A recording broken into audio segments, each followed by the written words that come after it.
All right, welcome back to Schoology How-Tos. Let's talk assessments today. So say, for example, let's go back to my unit about integers and say I wanted to put an assessment in my adding and subtracting integers folder. So what I would want to do is I would want to click add materials. There's an option for test and quiz, and then there's a selection for add assessment. As far as I know, they're actually Schoology. I've heard from a few sources that Schoology is going to start phasing out the test and quiz option. So it's going to be a little more beneficial for me to cover the add assessment tool. Also, personal preference, I like the add assessment tool better just because there's more options as far as question formats and different options that you have as far as like editing the assessment. So let's go ahead and go with add assessment. We're going to call this adding and subtracting integers check-in. And then you can pick a due date if you want. I'm not going to add one for today, but you would pick a date and a time. Then you have this option where you can disable or enable submissions. You have a few options here. You can just go ahead and flat out enable them. So you can just have students be able to submit their assessment anytime. I'm going to go ahead and leave it like that just because this particular course is where students are working at their own pace. But you can also have it enabled until a certain date. So you can pick like, this would be, it'll enable right now until the date that you pick. So on the date and time that you pick, it will disable. Then you can also pick a window. So you can enable it from a certain date until a certain date. So like say, for example, next week, I wanted it to be open from Monday through Friday next week. So I would select Monday of next week for my from date, and then Friday as my until date. So then it would be open from Monday to Friday of next week. You can also enable a password for students to complete the assessment. I don't typically do that. You're going to put it in a category, so you can either leave it as ungraded or create a grading category. I'm going to leave it as ungraded. And then you have your grading period that should automatically be on there based on what grading period you selected at the beginning when you created the course. And then everything else should be set. So if you want to individually assign, you can, but since my class students are already, these are students who are higher level, so I'm not going to individually assign, but we'll go ahead and create. So then after you create, it's actually going to take you to this page. So you can post instructions for the students. So, and with math, I would say something like, please read the questions carefully and show work if needed, something like that. So that's what I would put. You can make your assessment have a time limit. I'm not going to, but you can make your assessment questions in a random order. That way, if two students are sitting next to each other, they're not getting the same questions at the same time. You can allow students to see the possible points for each question. I'll go ahead and leave that there. And then you have the assessment toolbar. So you can allow students to flag questions for review. You can allow students to eliminate answer choices. So if they're using process of elimination, you can allow them to use a calculator during their attempt.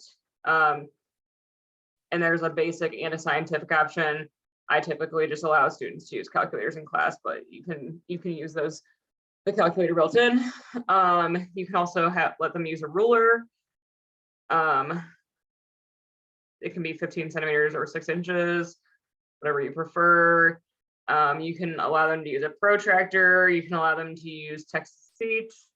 You can allow them to highlight text, use a notepad. So again, lots of different options, especially if you have students that have accommodations that that they have in the classroom. Like if a student has like an IEP, these are great things to allow students to have those modifications.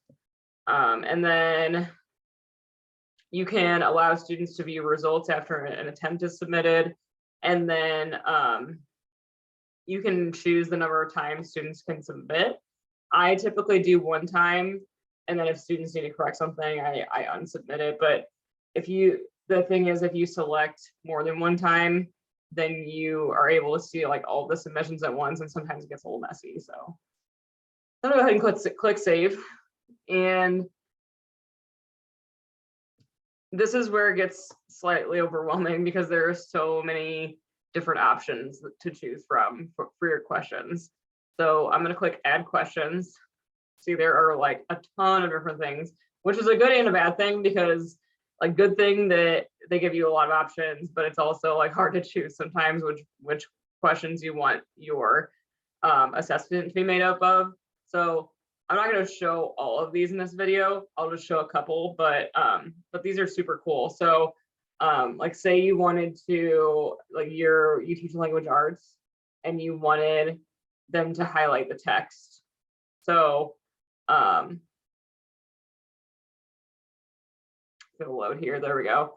So you'll type in your question here. So say, for example, you're studying subjects and predicates of sentences. So I could say like, Mrs. Hopwood is a great teacher. And then you would set up your correct answer. So your correct answer would be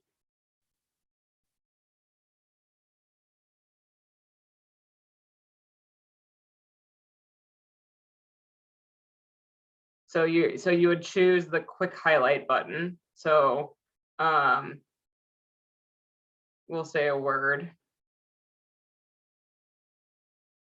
And then the correct answer would be, so now you see that like the whole thing is broken up into words. So then the correct answer would be Mrs. Hopwood. That would be the subject.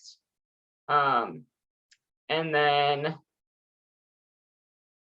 we'll say that it has to be an exact match. If you want your students to have partial credit, so like say, for example, in a math question, it's like select all of the following that fall into this category. You can give them partial credit for getting like one of the correct scores, but on this one, it would need to be an exact match because they need to have that exact answer. And then what you do is you click save. And then here's your question. So what's cool is that you can also preview and you'll see what the students are saying. So then students would select it, what the predicate is, and then, or what the subject is, sorry. The subject is, and then they would, that's what the quiz would look like for students. So that's pretty cool.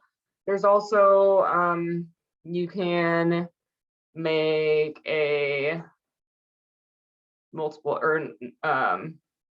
choice question. So if you pick multiple choice, then you can say like, we can say answer or solve the following. And then we could say -5 minus -2. And then students would have to solve. So as a teacher, I would probably pick the things that I thought I think students would mess up on. So I'm going to say -7. That would be an incorrect answer. So I'm picking like 4 choices here. I'm going to say, so the correct answer would be -3. And then I'll do +7 and +3. So then when you go down here, the correct answer setup, you would select the correct answer, and it has to be an exact match, obviously, because the rest of the answers are incorrect. and then you would click save. And here's your question. So again, if you want to preview it to make sure it looks okay for students, you can preview it. Here's your question. Looks great. Students would select that answer. And there we go. So those are just a couple options.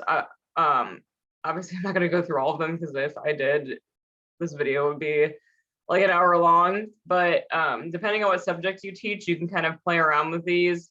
All of these are great options, especially if you want to have a lot of variance in your assessments and a lot of different types of questions. It's a lot more engaging for students and allows them to kind of change it up a little bit rather than having like 50 multiple choice questions and getting tired of those. So I really like this option. I think this is great.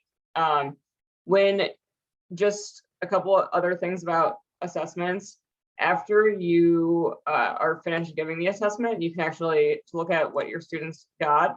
Obviously, I don't have any students in this class, but your students will be listed here, and then you'll, depending on, like if your test is all multiple choice, it'll already be graded for you. But if your test is not all multiple choice and you have some short answer, then you'll have to go through it you'll have to go in and grade things. But again, unfortunate for us, I don't have students in this class, so I can't really show that to you. But yeah, and then you can also look at reporting. It'll show you like data, like graphs and stuff like that of like how your students performed.